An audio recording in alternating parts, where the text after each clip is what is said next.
from the Pat and Phil Willis Foundation. Pat Willis, how are you? Great. Thanks for having me on. I appreciate it. It's a great day outside. Whoa. Yes. Finally, we've had a lot of rain. Have you stayed safe from all the water? Yeah, fortunately our house is on a hill, but the lake is halfway up our front yard. Can't see the dock. So it's pretty much, you could grow rice down there, seriously. Well, over the years, the Phil and Pat Willis Foundation have been big community supporters, a lot of initiatives, and now with coronavirus and all the effects on the community, what's the foundation's response? Well, we've always had a website, the Phil and Pat Willis Foundation, and on there you can go and sign up for a regular grant, which is the larger grant. But recently, Phil and I and our trustees decided that we needed to step up and do more in the community, and so we established a mini grant, and that would be up to $5,000, and it's on our website. You just go into the Pat and Phil Foundation and go into grants, and there's a long form and then the short form, which is the mini grant. And it's we don't have to wait for another trustee meeting in order to do that. Ted Christoph, who is one of the trustees, and I make the decision as to if it's going to be funded or not and how much. So we put about $100,000. Part of the reason for this is Uncle Phil's Barbecue, obviously, that we hold every year as a fundraiser, and we have several beneficiaries of that. We could not have it this year.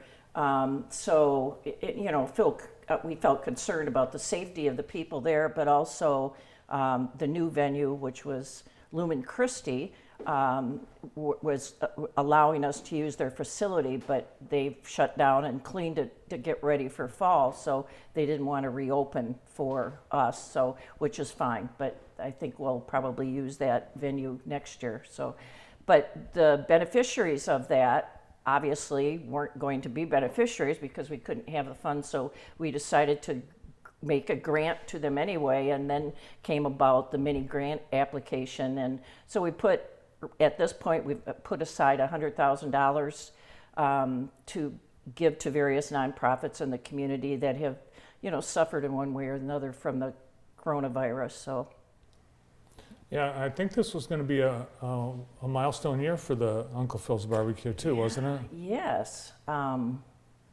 think it was 20 years, I believe. It's always one of our favorite events every year. I love it. It's fun. And Willis and Macknick are the main sponsors of that. Willis and Jurasek decided that they were going to step away from it, and so Dan and I stepped up and became the main sponsors, and it was, wow, we were growing it. Last year it was terrible rain, and we served over 400 lunches, and we raised $20,000, I believe it was, that we were able to give out to the beneficiaries. So, yeah, I'm going to miss it, but You're at fundraisers and events and benefits every week. How are you keeping yourself busy the last few months? oh, trust me, I've been in Florida a few times. Yes, I was waiting to get penalized for flying, but that didn't happen, fortunately. But you do things remotely. Like I've been working with the Jackson School of the Arts, helping them, get things resolved, and a lot of that's remote. And when we have meetings with the businesses that we own and help, that can be done remotely as well. So, and I've been taking care of my granddaughter Olivia more, helping her with schoolwork and so on. So. That's you recognize that. I do, yeah. So it's been fine. I can stay busy. Yeah. Yeah, so those nonprofits that are beneficiaries of Uncle Phil's, Jackson School of the Arts, Junior Achievement, Wendy's Adoption Charities, so those and all the nonprofits, they're really feeling the pinch. Yes, very much so. We got, one of our first requests was from the Interfaith Shelter, because they had someone that contracted the virus, and so they had to bring in a cleaning crew to sanitize the whole building. Well, I mean, you're a nonprofit. You don't really have in your budget something like that. So they reached out to us, and we provided some of the dollars that needed to offset that cost. So it's exciting because the community has been wonderful to us. You know, you're successful, but it's the people that, you know, you work with and so on. So, you know, we're very fortunate and we want to share that. So just the regular grants, when we started that was the reason for doing that. And then now, this isn't like the Patty and Eric Poppy $1 million one, but I think we can still make a dent in some of the issues that the nonprofits are having. Yeah, and all you have to do is visit their website and fill out the forms. And it's one form, and then you attach proof that you're a nonprofit. And it's spelled out right on the website, so it's... You're right. This is just the latest in quite a pretty big number of organizations and people who are in our community stepping up. And like the interfaith shelter example, a lot of it is being done behind the scenes and not really that public. And I know we've talked about this many times, the generosity of this community is pretty amazing. It is. And, you know, it's when things like this happen that you really look at the individuals that are around you and think, boy, what an awesome place to live. And it's a very caring community. I know another organization that you're very close to, and that's the Lost Railway Museum. In fact, your husband founded it. So the museums and those kinds of things that typically depend on traffic, what's the outlook for Lost Railway? Oh, that it will be fine. We've received dollars in memberships and things like that, and it was shut down, and I think they're planning on opening first part of June again.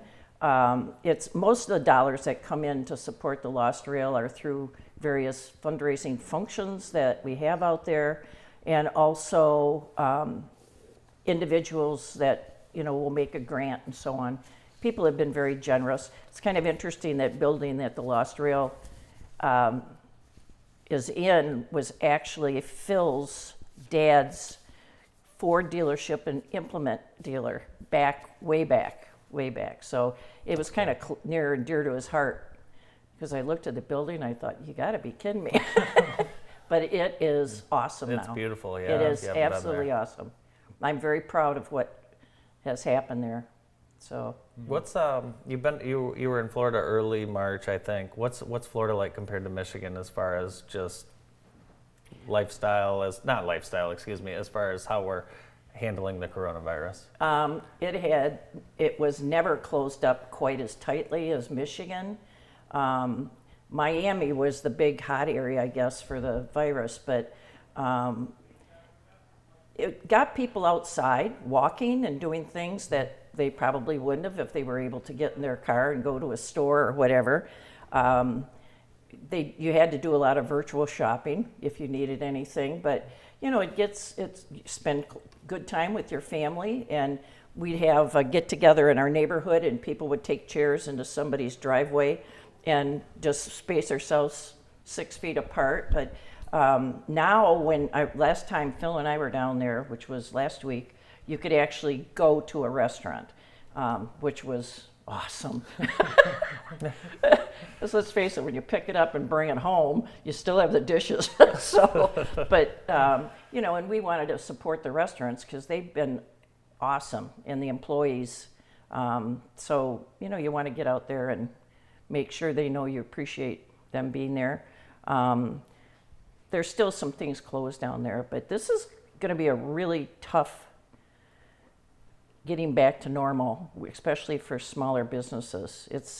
I'm afraid there's going to be some things that don't reopen, unfortunately, but because we had a strong economy before that. Yeah, and in Florida, things are going to change now because this is about the time of year when everybody just goes inside. So it's the opposite of what we've been doing. Right. But you go in, you think you go during season, and there is so much traffic. But this year, not so much. But you could see as it opened up more and more, then the traffic got a little heavier. But it's kind of sad because they have some great farmers markets, and everybody's kind of worried to go there, you know, even though they're wearing masks and things. But it's, you know, it's okay. I mean, we'll get through this. Great to see you. Thanks for coming in. Thank you very much. I appreciate it. Thanks for all you're doing for Jackson. We appreciate it. Hey, Jackson's been very good to us, so thank you.